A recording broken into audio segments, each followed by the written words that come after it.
Hello बच्चों, welcome back to my channel mission IIT JEE. जैसा कि आप जानते हैं कि हम एलिप्स के एडवांस लेवल के पीवाईक्यूज कर रहे थे, उसी सीक्वेंस के अंदर आज हमारे पास है 2019 का एडवांस लेवल का एलिप्स का प्रॉब्लम। इसमें क्या बोल रखा है, define the collections E1 E2 E3 इस टाइप से एक सेट दे रखा है आपको of ellipses and R1 R2 R3 of rectangles as follows, then which of the following option is are correct. इस पर जाने से पहले इन्होंने हमें कुछ इंफॉर्मेशन दे रखी है, जैसे कि E1 को बता रखा है कि x² 9 + y² 4 = 1 है। R1 बता रखा है rectangle of largest area with sides parallel to axis inscribed in E1। इसी तरह En के बारे में बता रखा है ellipse x² an² + y² bn² = 1 of the largest area inscribed in Rn-1 where n is greater than 1। And Rn के बारे में बता रखा है rectangle of largest area with sides parallel to the axis inscribed in En where n is greater than 1। और फिर हमें चार ऑप्शन दे रखे हैं, जिसके लिए क्या पूछ रखा है, which of the following options is are correct. मतलब ये मल्टीपल चॉइस टाइप का क्वेश्चन था, जिसके अंदर एक से ज्यादा ऑप्शन करेक्ट होंगे इसमें। तो इसमें पूछ रखा है इसेंट्रिसिटी के बारे में, distance of a focus from the centre पूछ रखा है, लेंथ ऑफ लेटस रेक्टम पूछ रखा है, और लास्ट में एरिया का कैलकुलेशन पूछ रखा है। वैसे तो मैं पहले भी ये बात बोल चुका हूं कि अभी रिसेंट में आए हुए एडवांस लेवल के प्रॉब्लम्स में 2019 का जो पेपर था वो एक्चुअल में एडवांस लेवल के क्वेश्चंस को, प्रॉब्लम्स को बहुत अच्छे से दिखाता है। क्योंकि ये पेपर वैसे भी रुड़की ने सेट किया था, आईआईटी रुड़की ने, तो इस वजह से भी इसका इंपॉर्टेंस बढ़ जाता है। सारे ही क्वेश्चन बहुत ज़बरदस्त, बहुत हाई लेवल के दे रखे हैं। और अगर हम इलिप्स के एडवांस लेवल के प्रॉब्लम्स की अगर बात करें तो 2019 से लेकर 2024 के प्रॉब्लम्स के अंदर केवल 2019 का ही एक ऐसा ये प्रॉब्लम है जिसको आप इंटेलेक्चुअल लेवल पर थोड़ा सा अच्छे से सोच पाएंगे और आपको एक बहुत ही अच्छी सी फीलिंग आएगी इस क्वेश्चन को सॉल्व करते हुए। क्योंकि इस पर्टिकुलर क्वेश्चन के अंदर जो इन्होंने आपको सोचवाने की कोशिश करी है वो बहुत ही ज़्यादा अच्छी है, प्रीशियस है। तो इसको स्टार्ट करने से पहले हम जानते हैं कि हम किसी भी कोऑर्डिनेट ज्योमेट्री के प्रॉब्लम को स्टार्ट करने से पहले ड्रॉ करते हैं इसकी बेसिक रफ फिगर को। तो हम ट्राई करते हैं ये जो हमें इंफॉर्मेशन दे रखी है E1 R1 En Rn के बारे में, इसके थ्रू हम सबसे पहले एक बेसिक रफ फिगर को ड्रॉ करें। और अगर वो हमसे ड्रॉ हो जाती है तो हम देखेंगे कि हमारे ये जो चारों ऑप्शंस हैं जिनके अंदर हमें पता लगाना है कि कौन कौन से ऑप्शंस करेक्ट हैं, वो काफ़ी हद तक हमसे ईजिली सॉल्व हो पाएंगे। तो हमने क्या करा, सबसे पहले XY एक्सिस को ड्रॉ कर लिया है। और यहां पर जो हमें सबसे पहला जो एलिप्स बोल रखा है x² 9 + y² 4 = 1, इसमें क्या बोल रखा है कि जो a की वैल्यू है वो b से ग्रेटर है। तो ऑब्वियसली जो हमारे पास जो एक्सिस बनेगा एलिप्स का वो कौन सा होगा, x एक्सिस। तो हमारे पास बनने वाला जो एलिप्स होगा कुछ इस टाइप का सा हो जाएगा। हमने इस एलिप्स को ड्रॉ कर दिया। रफ फिगर है तो ऑब्वियसली ये थोड़ा सा अजीब टाइप का सा बनता है, लेकिन हमें जस्ट एक इमेजिनेशन चाहिए। तो ये हमारा एलिप्स हो गया। इसका क्या नाम है, हमारे पास x² + y², यहाँ पे x² 9 है, y² 4 है, = 1। और इसमें क्या बोल रहे हैं, इसका नाम इन्होंने दे रखा है E1। अब इस इंफॉर्मेशन के बाद इन्होंने और क्या बता रखा है, R1 is the rectangle of the largest area with sides parallel to axis inscribed in E1। जो R1 इन्होंने बोल रखा है वो कुछ इस टाइप से है कि जो रेक्टेंगल बन रहा है उसकी जो साइड्स हैं वो parallel to x axis and y axis है। तो अभी के लिए अगर हम इस रेक्टेंगल को R1 बोल देते हैं तो इसका मैक्सिमम एरिया निकालने के लिए हमें पता है कि ऐसे तो इन जनरल हम इसको कैलकुलस से बहुत इजीली कैलकुलेट कर सकते हैं, लेकिन कोऑर्डिनेट ज्योमेट्री का भी हमारे पास बहुत सिंपल सा तरीका है। वो कैसे, अगर हम यहाँ पर इस एलिप्स के अंदर किसी भी एक पर्टिकुलर पॉइंट को कंसीडर करना चाहते हैं तो हम कैसे कंसीडर करते हैं, हम इसके पैरामेट्रिक कोऑर्डिनेट के बेसिस पर इसको एज्यूम करते हैं। तो हमने क्या करा, इस R1 के मैक्सिमम एरिया को कैलकुलेट करने से पहले क्या करा, इस पॉइंट को एज्यूम करा। अभी के लिए इस पॉइंट को मान लिया P, और इस पॉइंट P के हमने पैरामेट्रिक कोऑर्डिनेट ले लिए कितने, A cos θ and B sin θ। और क्योंकि हमें पता है कि A और B की वैल्यू तो हमें पहले से ही यहाँ पर गिवन कर रखी है E1 के अकॉर्डिंगली, तो वो कितना हो जाएगा हमारे पास, ध्यान से देखेंगे 3 cos θ एंड 2 sin थीटा। जैसे ही हमें ये बात समझ में आती है तो हम ये समझ पा रहे हैं कि इस रेक्टेंगल के अंदर ये जो विड्थ है हमारे पास और ये जो लेंथ है, उस विड्थ का हाफ पार्ट जो है, क्योंकि सिमेट्रिक जो हमारे पास एलिप्स बना हुआ है वो कैसा बना हुआ है, सिमेट्रिक बना हुआ है, तो ऑब्वियसली जो हमारे पास रेक्टेंगल भी बन के आएगा वो कैसा बन के आएगा, सिमेट्रिक बन के आएगा। तो जैसे ही ये बात हमें समझ में आती है और ये कोऑर्डिनेट हम अपने पैरामेट्रिक कोऑर्डिनेट के बेसिस पर कैलकुलेट करते हैं, हमें ये भी समझ में आता है कि यहाँ पर ये जो टोटल विड्थ है रेक्टेंगल की इतनी, इसकी जो हाफ विड्थ होगी वो कितने के इक्वल आ रही है, 2 sin थीटा के इक्वल। और उसी तरीके से जब हम देखेंगे कि यहाँ पर ये जो 3 cos थीटा है वो किसको रिप्रेजेंट कर रहा है, वो इस एक्स एक्सिस के कोऑर्डिनेट को रिप्रेजेंट कर रहा है। और अगर हम फिगर पर ध्यान देंगे तो रेक्टेंगल की जो टोटल लेंथ है उस लेंथ का हाफ लेंथ को ये 3 cos थीटा रिप्रेजेंट कर रहा है। तो अगर हम अभी के लिए R1 की वैल्यू को कैलकुलेट करना चाहें तो हम देख पाएंगे कि हमारे पास लेंथ कितनी हो जाएगी, 2 × 3 cos थीटा, क्योंकि हमारे पास ये जो 3 cos थीटा है वो क्या रिप्रेजेंट कर रहा है, रेक्टेंगल की लेंथ का हाफ पार्ट। तो 2 × 3 cos थीटा, और हमारे पास विड्थ कितनी हो जाएगी, इसी तरीके से 2 × 2 sin थीटा। थोड़ा ध्यान से देखेंगे अगर हम, तो यहां पर हमारे पास cos theta, sin theta and एक 2 की मदद से ये तो कितना बन जाएगा हमारे पास, sin 2 थीटा। और बची हुई जो क्वांटिटी हमारे पास कितनी हो रही है, 2 × 3 × 2 12। तो हमारे पास आ रहा है 12 × sin 2 थीटा। ये बेसिक चीज अगर आपको समझ में आती है तो आप समझ जाइए कि एडवांस के इस 2019 वाले क्वेश्चन को भी आप बहुत ही ईजिली सॉल्व कर सकते हैं। R1 की जब हमारे पास इतनी वैल्यू आ गई है तो आप जानते हो R1 को हमने क्या बोला है, लार्जेस्ट एरिया ऑफ रेक्टेंगल। तो जब लार्जेस्ट एरिया निकाल रहे होंगे तो हमें बेसिकली इसको क्या करना पड़ेगा, मैक्सिमाइज करना पड़ेगा। और जब हम इसको मैक्सिमाइज करेंगे तो देखो 12 तो कांस्टेंट क्वांटिटी है और sin 2 थीटा एक वेरिएबल को रिप्रेजेंट कर रहा है। तो यहां पर अगर हम sin 2 थीटा को मैक्सिमाइज कर देंगे तो हमारे पास क्या आ जाएगा, R1 की मैक्सिमम वैल्यू आ जाएगी, मैक्सिमम मतलब लार्जेस्ट एरिया आ जाएगा। तो आप देख पा रहे हो इस sin 2 थीटा की जो मैक्सिमम वैल्यू होती है वो कितनी होती है, 1। तो यहां से हमारे पास R1 की वैल्यू कितनी आ रही है, 12। तो जैसे ही आपको ये बात समझ में आती है, आपने इसको अभी के लिए इक्वेशन नंबर 1 बोल दिया है। और आपने देखा sin 2 थीटा को जब हमने 1 पुट करा था तो थीटा हमारे पास कितना आ जाएगा, ऑब्वियसली कितने पे आ रहा है, 90 डिग्री पर। तो यहां से जब आप कंपेयर करेंगे तो थीटा की वैल्यू कितनी आ रही है आपके पास, π/4। मतलब थीटा इक्वल टू π/4 पर हमारे पास R1 की वैल्यू कितनी आ रही है, मैक्सिमम। ये चीज अगर हमने अपने माइंड में रखी तो हम इसके बाद वाला जो स्टेप है जिसके अंदर इन्होंने हमें EN के थ्रू एंड RN के थ्रू आगे आने वाले रेक्टेंगल्स हैं उनको कैलकुलेट करने के लिए बोल रखा है, हम उनको समझ पाएंगे। तो अब देखते हैं इन्होंने EN के लिए क्या बोल रखा है, ellipse x² + y² + bn² = 1 of largest area inscribed in Rn-1 where n is greater than 1। थोड़ी समझने वाली बात यह है कि Rn-1 में हमें n ग्रेटर देन 1 की बात करनी है। तो अगर हमने यहां पर n की वैल्यू 2 पुट कर दी तो हमारे पास Rn-1 से कितना आ रहा होगा, R2-1 मतलब R1।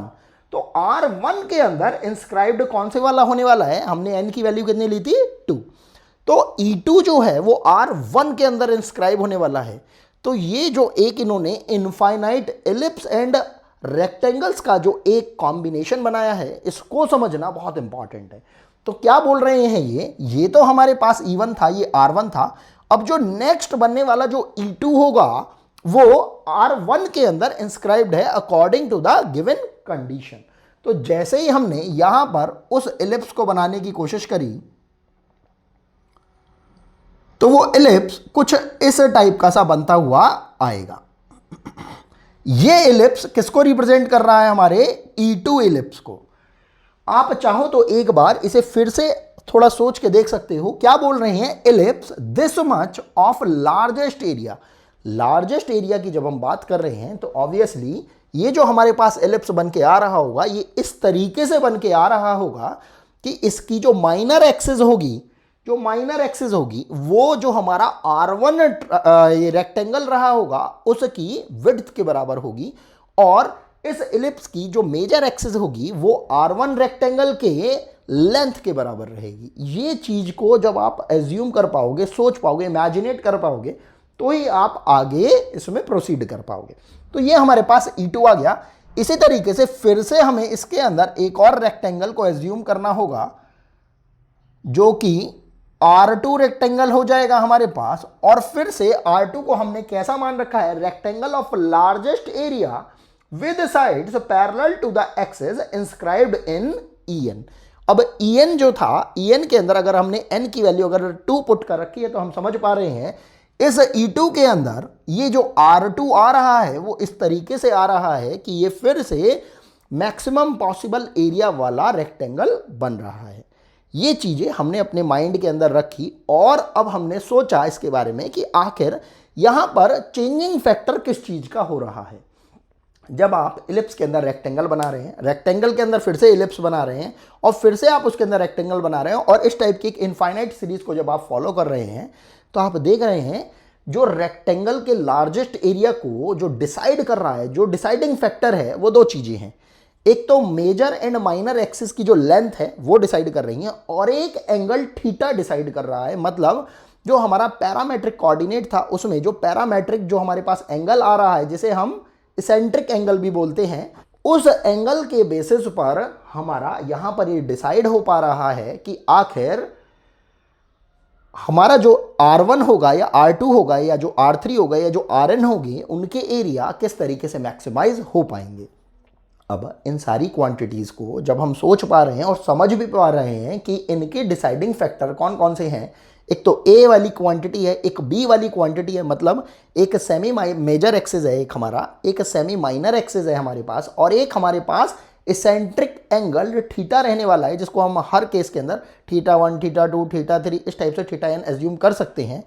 तो हम देख पाएंगे हर केस के अंदर हमारे पास जो यहाँ पर मैक्सिमम एरिया वाली निकालने वाली जो कंडीशन आ रही होगी वो केवल और केवल तभी आ पाएगी जब थीटा हमारे पास कितना रहेगा, 45 डिग्री। वो कैसे, देखते हैं हम। हमने क्या करा, इसके बाद अब R2 को कैलकुलेट करने की कोशिश करी। अब R2 को कैलकुलेट करने से पहले आपको ये समझना पड़ेगा कि ये जो E2 है हमारे पास, उसके लिए हमारे पास इस A की लेंथ कितनी हो जाएगी। तो हमने क्या करा, अभी के लिए एक छोटी सी एक यहाँ पर टेबल को ड्रॉ कर लिया है, जिसमें हमने A लिख लिया है और B लिख लिया है, और चाहो तो आप यहाँ पर थीटा भी लिख सकते हो। तो हमने क्या करा, इस छोटी सी एक टेबल को बना लिया, और यहाँ पर हम बोल रहे हैं E1 के लिए, E1 के लिए हमारे पास जो हमारे पास सेमी मेजर एक्सिस था वो कितना था, 3, और B की वैल्यू थी हमारे पास 2, और थीटा की वैल्यू कितनी थी हमारे पास, 45 डिग्री। अब इसी तरीके से जब आप E2 की बात करेंगे तो आप E2 के लिए देख पा रहे हैं जो हमारे पास इलिप्स नंबर 2 था, उस इलिप्स का जो सेमी मेजर एक्सिस था उसकी लेंथ इस पर्टिकुलर कोऑर्डिनेट के इक्वल आ रही थी। कितने के इक्वल, 3 cos थीटा। एंड अगर यहां पर हम इसकी सेमी माइनर एक्सिस की बात करेंगे तो सेमी माइनर एक्सिस इस लेंथ के इक्वल आ रही थी। मतलब जो हमारे semi major axis and semi minor axis हैं, E1 के अलावा वाले अंदर वाले इलिप्सिस की वो डिसाइड कर रहे हैं वो रेक्टेंगल जो कि उस जिस इलिप्स के बारे में हम बात करें उसको इंस्क्राइब करने वाले रेक्टेंगल। तो हमें पता है ये जो R1 है इस E2 को अपने अंदर इंस्क्राइब करे बैठा है, और हमें ये भी बोला गया है कि जो अंदर आने वाले जो इलिप्स होंगे E2, E3, E4, E5 up to EN, वो इस तरीके से बनाए जा रहे हैं कि उनको जो रेक्टेंगल अपने अंदर इंस्क्राइब कर रहा है उन रेक्टेंगल्स के अंदर बनने वाले वो जो इलिप्स होंगे वो मैक्सिमम एरिया के होंगे, मतलब लार्जेस्ट एरिया के होंगे। तो लार्जेस्ट एरिया केवल तभी पॉसिबल है जब इलिप्स अपने जो मेजर एक्सिस है और जो माइनर एक्सिस है वो को इस तरीके से बनाए कि वो रेक्टेंगल के बिल्कुल एजेस को, जो बीच वाले एजेस हैं, जो ये जो एजेस हैं, इनको बिल्कुल टच करता हुआ जाए। जैसे ही हमें ये बात समझ में आती है तो हम E2 की लेंथ को कैलकुलेट करने के लिए E2 के अंदर semi major axis and semi minor axis को कैलकुलेट करने के लिए समझ पाते हैं कि ये जो लेंथ है हमारे पास E2 के लिए, ये किसको रिप्रेजेंट कर रही है? सेमी मेजर एक्सिस को। ये सेमी मेजर एक्सिस अगर हम ध्यान से देखेंगे किसके इक्वल है? ये यहां पर जो हमारे पास P पॉइंट आया था उसके x कोऑर्डिनेट के इक्वल है, और वो x कोऑर्डिनेट हमारे पास कितना है? 3 cos थीटा। क्योंकि थीटा अभी आपने मैक्सिमाइज करा था, तो वहां पर थीटा को मैक्सिमाइज करने पर वैल्यू आई थी π/4। तो π/4 वाली वैल्यू जब आप यहां पर पुट कर देंगे तो ये वैल्यू आपके पास इस पर्टिकुलर कोऑर्डिनेट के लिए कितनी आ जाएगी? 3 इंटू cos 45, और cos 45 की वैल्यू होती है 1/√2। तो हमारे पास सेमी मेजर एक्सिस की वैल्यू कितनी आ रही है? 3/√2। इस तरह सेमी माइनर एक्सिस की भी वैल्यू कितनी आ जाएगी? 2 sin 45 डिग्री, तो 2 इंटू 1/√2, तो ये हो जाएगा 2/√2। आप चाहो तो इसको एज इट इज रख दो और चाहे आप इसको सॉल्व कर सकते हो। अब अगर इस केस में अगर आपको R2 की वैल्यू निकालनी है, जो क्योंकि जो R2 आ रहा है E2 के अंदर आ रहा है, तो आप देखोगे ये कितना हो जाएगा हमारे पास?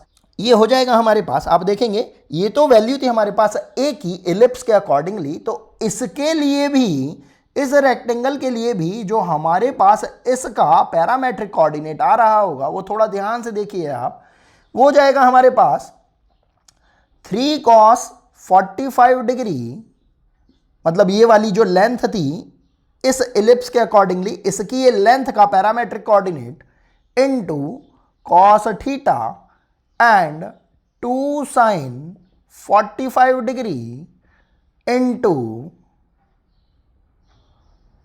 sin theta. अगर आप ध्यान से देखेंगे यहां पर ये वैल्यू तो हम कैलकुलेट कर ही चुके थे, तो ये हो गया था 3√2 cos थीटा, थीटा 1 भी बोल सकते हो, थीटा 2 भी बोल सकते हो अभी के लिए, क्योंकि हम देख रहे हैं कि यहां पर जो थीटा है बार बार अपनी वैल्यूज को ले रहा है, एक्सेप्ट कर रहा है, तो इसलिए हम थीटा से भी रिप्रेजेंट कर सकते हैं। और ये हो जाएगा हमारे पास 2/√2 sin थीटा। तो इस पर्टिकुलर पॉइंट के कोऑर्डिनेट, जिसको अभी के लिए आप बुला सकते हो कितना Q, वो कोऑर्डिनेट हमारे पास आ गए हैं। तो अगर आप R2 को कैलकुलेट करेंगे तो ये कितना हो जाएगा हमारे पास? Twice time of this length. ध्यान से देखिए, ये कोऑर्डिनेट आया है तो ये हमारे पास x कोऑर्डिनेट का ये हाफ लेंथ आ रहा है यहां पर, मतलब लेंथ का हाफ कोऑर्डिनेट आ रहा है इस रेक्टेंगल के लिए। ये हो जाएगा 2 into 3/√2 cos theta into 2 into, इसी तरह विड्थ भी हमारे पास कितनी हो जाएगी? ट्वाइस टाइम हो जाएगी इस कोऑर्डिनेट के अकॉर्डिंगली, 2/√2 sin थीटा। और ध्यान से देखेंगे यहां पर इस एक 2 को, cos थीटा को एंड sin थीटा को अगर हम यूटिलाइज करा लेंगे तो ये फिर से क्या बन जाएगा? sin 2 थीटा बन जाएगा। और बची हुई क्वांटिटीज को हम आपस में मल्टीप्लाई कर देंगे तो हमारे पास कितना आ रहा है? देखो ये 2 और ये sin थीटा तो हमने एक साथ कर लिया, जिससे कि क्या बन गया हमारे पास? sin 2 theta. बची हुई क्वांटिटीज कितनी है? 2, 3 एंड 2, ये हो जाएगा 12, और अपॉन में √2 कितना हो जाएगा? /2। तो हमने इसको साथ करके लिख लिया है, और वैल्यू कितनी आ रही है? 6 sin 2 थीटा। अगेन ध्यान देंगे कि ये जो हमारे पास sin 2 थीटा है, हमें R2 को मैक्सिमाइज करने के लिए 6 sin 2 थीटा को जब मैक्सिमाइज करना पड़ेगा, तो 6 तो कांस्टेंट क्वांटिटी है एंड sin 2 थीटा क्या है हमारे पास? एक वेरिएबल पार्ट है। तो जब हम इसको मैक्सिमाइज करेंगे तो यहां से फिर से थीटा की वैल्यू कितनी हो जाएगी हमारे पास? 45 डिग्री, क्योंकि साइन 90 डिग्री पर हमें वैल्यू 1 देता है और मैक्सिमम वैल्यू भी साइन की कितनी होती है? 1। तो इस वैल्यू को अगर हम 1 बनाएंगे तो यहां से हमारे पास कंपैरिजन करने पर थीटा की वैल्यू कितनी आ जाएगी? 45 डिग्री। अगर आप ध्यान से देखेंगे ये ही प्रोसेस बार बार रिपीट होता चला जाएगा। कब तक? जब तक कि हम EN एंड RN की बात नहीं कर लेंगे। तो यहां पर जब हम E3 की बात करेंगे फिर से, तो यहां पर जो हमारे पास बनने वाला एलिप्स होगा वो इस रेक्टेंगल के अंदर मैक्सिमम एरिया का बनेगा। तो ये जो हमारे पास E3 एलिप्स बनेगा, फिर से सोचेंगे इसके बारे में कि इसकी ये जो सेमी मेजर एक्सिस होगी वो इस रेक्टेंगल R2 की हाफ लेंथ, मतलब हाफ लेंथ के इक्वल होगी और हाफ ही विड्थ के इक्वल यहां पर इसका सेमी माइनर एक्सिस आएगा। मतलब E3 का जो हमारे पास एलिप्स 3 होगा, इसका जो सेमी मेजर एक्सिस होगा और सेमी माइनर एक्सिस होगा वो रेक्टेंगल R2 के हाफ लेंथ और हाफ विड्थ के अकॉर्डिंगली डिसाइड होगा। तो हमने जब उसको एज्यूम करना चाहा तो आप देख पाएंगे कि वो भी किस तरीके से हो पाएगा। 3/√2 ये पॉइंट अगर हमें चाहिए और ये पॉइंट अगर हमें चाहिए एलिप्स का E3 का, तो कितना हो जाएगा 3/√2 इंटू cos ऑफ 45, क्योंकि 45 डिग्री हमें यहां से मिल रहा है इसको, क्योंकि जब हमने 1 कर दिया तो हम देख पा रहे हैं ये कितना हो जाएगा, cos ऑफ 45 डिग्री से 1/√2 हो जाएगा और ये भी 1/√2 हो जाएगा। तो ये हमारे पास एक पैटर्न सा बनता हुआ दिखाई दे रहा है। ये √2 का स्क्वायर हो जाएगा और ये हो जाएगा 2/√2 का भी स्क्वायर। और इसी तरीके से जब इस हमारे पास एलिप्स E3 के अंदर फिर से एक मैक्सिमम एरिया का एक रेक्टेंगल R3 बनाना पड़ेगा, तो उसके लिए भी बिल्कुल सेम टू सेम यही पैटर्न हमारा फॉलो हो रहा होगा। तो हम यहां पर समझ पा रहे हैं कि जो थीटा है हमारे पास वो तो अनचेंज्ड है, वो लगातार 45 डिग्री बना हुआ है, लेकिन जो हमारे पास semi major axis and semi minor axis हैं उनकी वैल्यूज लगातार डिक्रीज होती हुई जा रही है, लेकिन एक सिस्टमैटिक पैटर्न के अंदर। अगर हम ध्यान से देखें ये हमें ज्योमेट्रिक प्रोग्रेशन फॉलो करती हुई दिखाई दे रही है। बस इतना अगर आपने कैलकुलेट कर लिया तो आपको इस पर्टिकुलर प्रॉब्लम का जिस्ट समझ में आ जाएगा। जेईई एडवांस के अंदर ये क्वेश्चन इसलिए भी बहुत अच्छा है क्योंकि इसके अंदर ये बताता है बच्चे को कि आखिर किस तरीके से सोचना है और किस लेवल तक सोचना है। तो अभी के लिए हम अपनी कैलकुलेशन को यहीं तक ही रखते हैं और बाकी ये जो हमें ऑप्शंस दे रखे हैं कैलकुलेट करने के लिए, अब हम वहां पर जाने की कोशिश करते हैं। तो हम देखते हैं फर्स्ट ऑप्शन में क्या बोल रखा है, the eccentricities of E18 and E19 are not equal. इसको हमें कैलकुलेट करना पड़ेगा और तभी हम जान पाएंगे कि क्या ऐसा पॉसिबल है या नहीं है। हम देख रहे हैं कि जो इलिप्स है वो हमें जो फर्स्ट इलिप्स दे रखा है E1 वो इस तरीके से दे रखा था कि उसकी जो सेमी मेजर एक्सिस या मेजर एक्सिस जो थी वो एक्स एक्सिस के ऊपर अवेलेबल थी। जब वो एक्स एक्सिस के ऊपर अवेलेबल थी तो ऑब्वियसली जब हम एक डिक्रीजिंग पैटर्न के अंदर E1 E2 E3 E4 up to E infinity या EN तक अगर हम बना रहे थे तो वहां पर हम समझ पा रहे हैं कि जो इलिप्स का जो सेमी मेजर एक्सिस या मेजर एक्सिस है वो हमेशा एक्स एक्सिस के को ही फॉलो करता रहेगा एंड जो सेमी माइनर एक्सिस या माइनर एक्सिस जो है वो हमेशा वाई एक्सिस को ही फॉलो करता रहेगा, क्योंकि जो इसके अंदर हमें कंडीशन दे रखी है E1 R1 E2 R2 E3 R3 की, वो इस तरीके से इतनी सिस्टमैटिकली दे रखी है कि वो कभी भी x axis and y axis से डेविएट नहीं होंगे।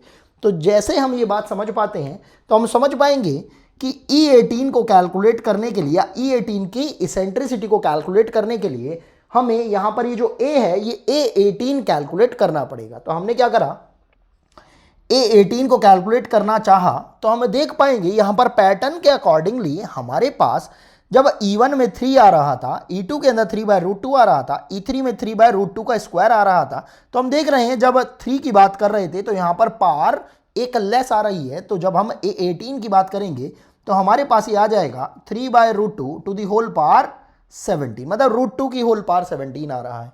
इसी तरीके से जब आप B18 की बात करेंगे तो आपके पास वो भी कितना आ जाएगा, यहाँ पर भी आप पैटर्न को फॉलो होता हुआ देख रहे हैं। जब E1 था तो यहाँ पर हमारे पास केवल 2 था, E2 था तो यहाँ पर अपॉन में केवल √2 की पावर 1 थी, E3 था तो यहाँ पर अपॉन में √2 की पावर 2 थी। तो जब B18 की बात करेंगे तो ये हमारे पास हो जाएगा 2/√2 टू दी होल पावर 17। और क्योंकि इलिप्स इस तरीके का बना हुआ है कि मेजर एक्सिस एक्स एक्सिस के ऊपर है तो हमारे पास जो इसेंट्रिसिटी कैलकुलेट करने वाला जो फॉर्मूला लगेगा वो क्या लगेगा, B² = A² 1 - E²। तो यहां पर जब हम इस कैलकुलेशन को फॉलो करते हैं तो हम देख पाएंगे B की वैल्यू को हमने रख दिया 2/√2 टू दी होल पावर 17 का whole square equal to A कितना आ रहा है हमारे पास 3/√2 टू दी होल पावर 17 की होल पावर यहां पर 2 बोल रखा है इंटू 1 - E²। इसको आगे जब हम फर्दर सॉल्व करते हैं तो हम देख पा रहे हैं √2 की पावर 17 की होल पावर 2 एंड √2 की पावर 17 की होल पावर 2, तो यहां पर कैंसिल आउट हो जाएगा। अल्टीमेटली जो बच रहा है वो कितना बच रहा है, 2 to the power 2 equal to 3 to the power 2 into 1 - E²। इसको थोड़ा सिंप्लीफाई कर लेंगे तो कितना हो जाएगा 4/9 इक्वल टू 1 - E²। और यहां से हमारे पास E² की वैल्यू आ रही है 1 माइनस 4/9, या आप बोल सकते हो ये कितनी हो जाएगी हमारे पास 5/9। तो e की वैल्यू आ गई हमारे पास √5/9। ये वैल्यू हमने कैलकुलेट करी है कौन सी इसेंट्रिसिटी की, जब हमारे पास 18 नंबर का एलिप्स होगा, E18 होगा।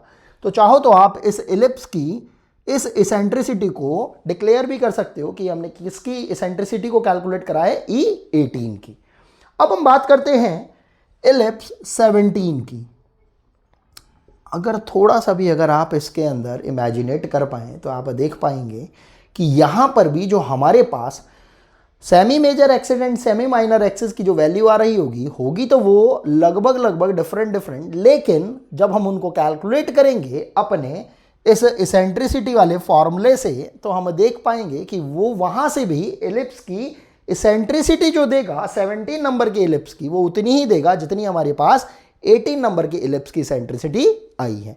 तो देखते हैं, हमने यहाँ पर इसेंट्रिसिटी का ये फॉर्मूला अप्लाई कर दिया, क्योंकि सेमी मेजर एक्सिस जो है या मेजर एक्सिस जो है वो हमारा एक्स एक्सिस के ऊपर ही अवेलेबल रहेगा।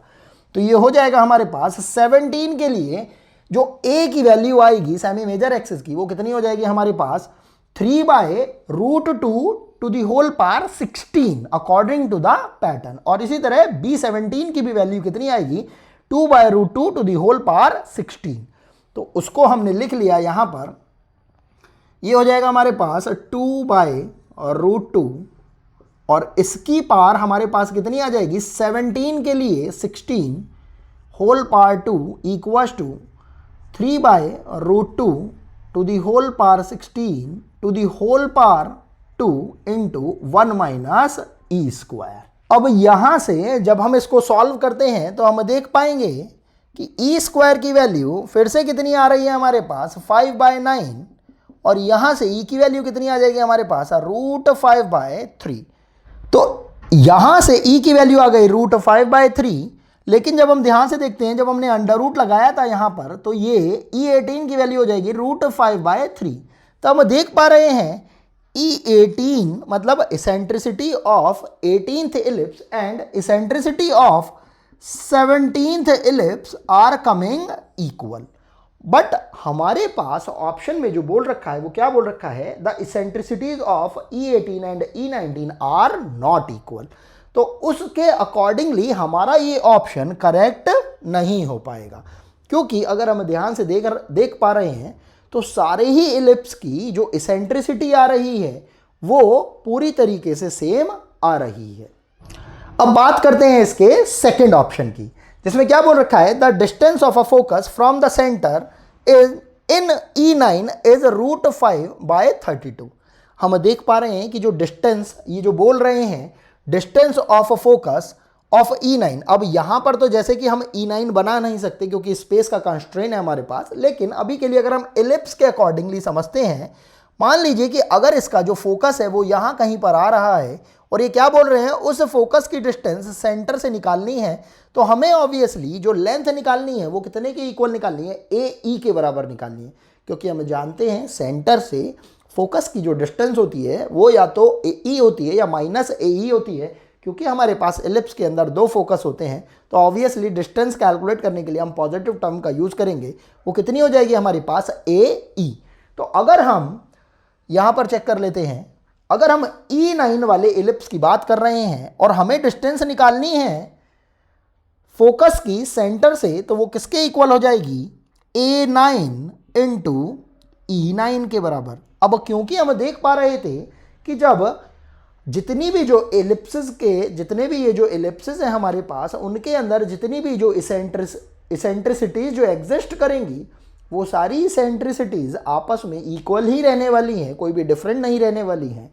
तो हमारे पास यहाँ से इस इसेंट्रिसिटी की वैल्यू तो आ गई है कितनी, √5/3, लेकिन ये जो A9 आएगा हमारे पास सेमी मेजर एक्सिस की जो वैल्यू आएगी वो किसके इक्वल हो जाएगी, ध्यान से देखिए पैटर्न के अकॉर्डिंगली ये हो जाएगी 3/√2 टू दी होल पावर 8।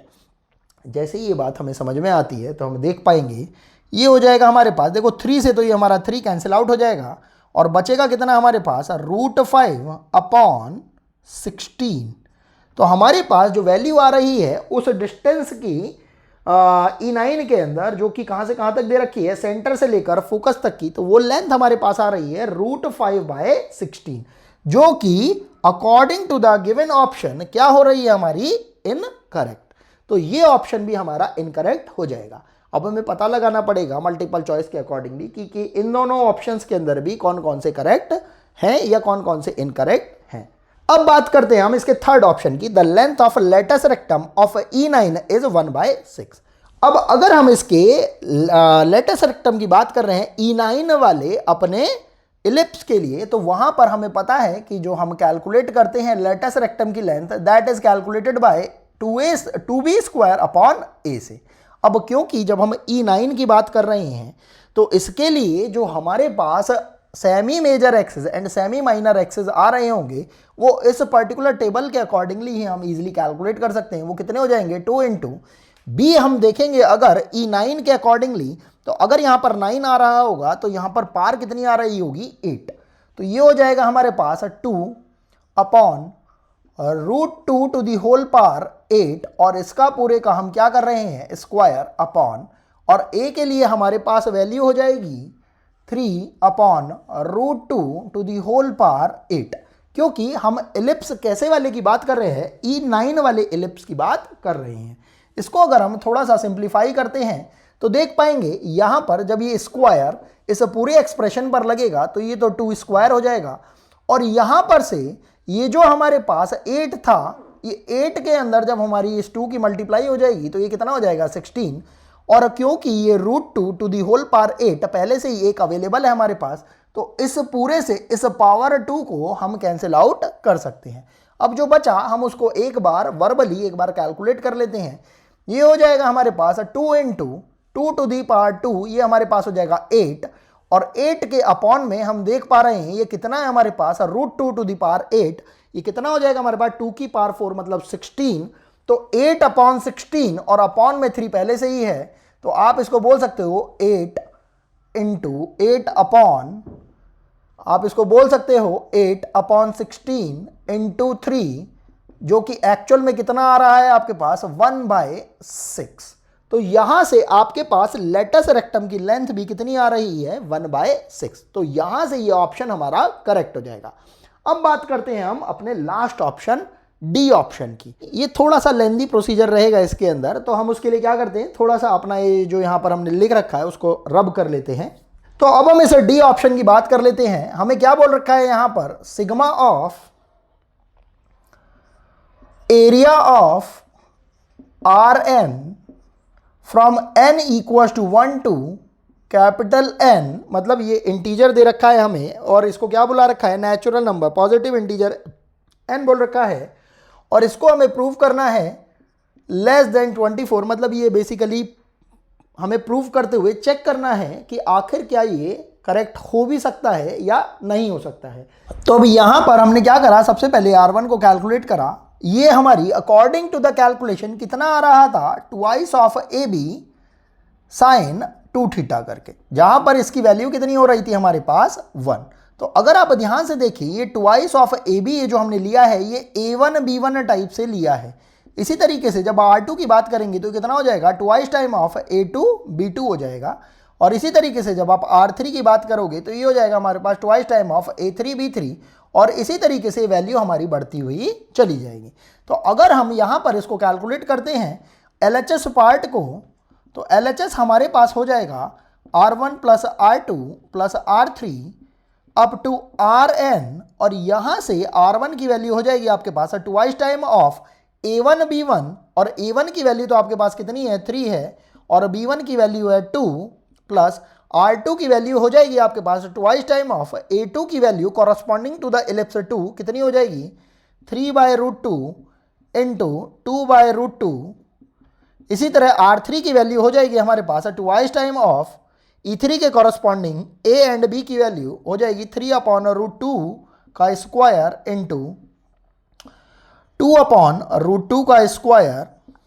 और इसी तरीके से जब हम इस कैलकुलेशन को Rn तक एक्सटेंड करेंगे तो हमारे पास वैल्यू हो जाएगी 2 × 3/, ध्यान देंगे जब हम 3 की बात कर रहे थे, थर्ड इलिप्स की बात कर रहे थे तो पावर आ रही थी 2, फोर्थ नंबर के इलिप्स की बात करेंगे तो पावर आएगी 3, 5 नंबर के एलिप्स की बात करेंगे तो पावर आएगी यहां पर 4, और जब n नंबर की बात करेंगे तो पावर आएगी हमारे पास n-1।